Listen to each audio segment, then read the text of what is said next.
Hi guys, so I often get people telling me they're stressed out in business and they don't know how to deal with it, I guess.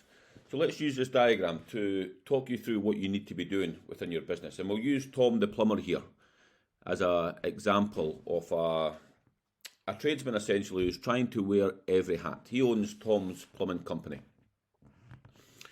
So Tom's got this bright idea to go and start this business. Now the first mistake that Tom is making is he's trying to wear every hat within his business and he's acting as Tom the plumber. What he needs to act is like an entrepreneur in Tom's Plumbing Company. What he's not done is create an organisational chart within his business. Now the purpose of the organisational chart is to deliberately put your name in every single role that you can, that you're currently doing. And this then shows, it opens up to you what roles you need to fill within your business.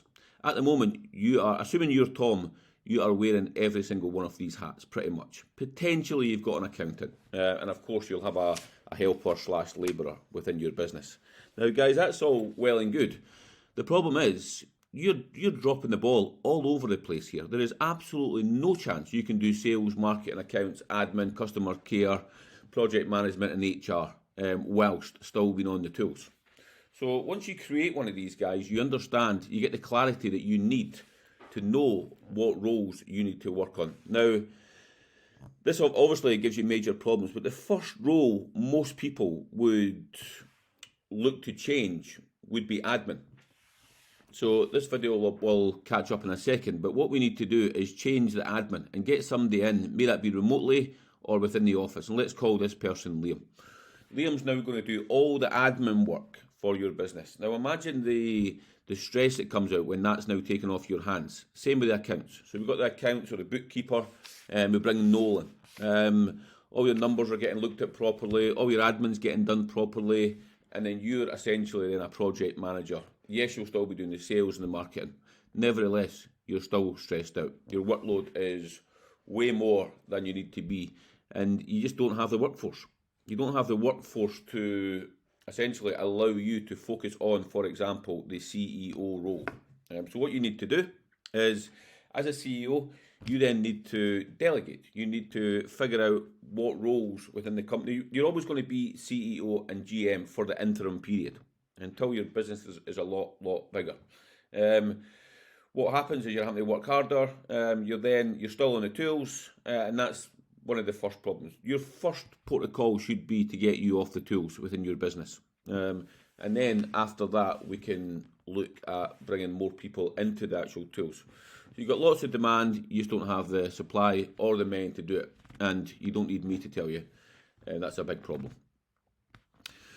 So what you need to do, you as the CEO and the GM, you need to look and speak to the HR person. Now, obviously, you are the HR person at this point, but assuming there's 3 different roles, you need to speak to the HR person and say, right, okay, you're going to get fired essentially if you don't get me more staff. We need more staff into this business. You need to up your game here dramatically. Okay, the HR guy is then going to say to Tom the plumber, Tom, let's look to get somebody else into this business. We need another plumber into this business. So we go out and we get another plumber. Potentially we get another 2 plumbers. Now, guys, once you've got at least 2 plumbers, you can then essentially step off the tools. And once you've stepped off the tools, even for 1 to 2 days a week, then you can start to actually work on your business rather than in your business. You can then start to look at marketing a little bit deeper. You can then start to look at project management, maybe even get somebody in to do HR. So as you can see, we've now got Paul and a labourer within the actual team here. And soon enough, we'll get another Paul or someone else into your actual teams.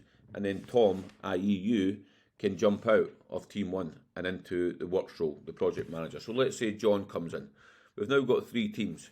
That's essentially going to allow Tom to jump into, let's say, the works role, project manager role. Bear in mind, he's still CEO, GM, sales, marketing, etc.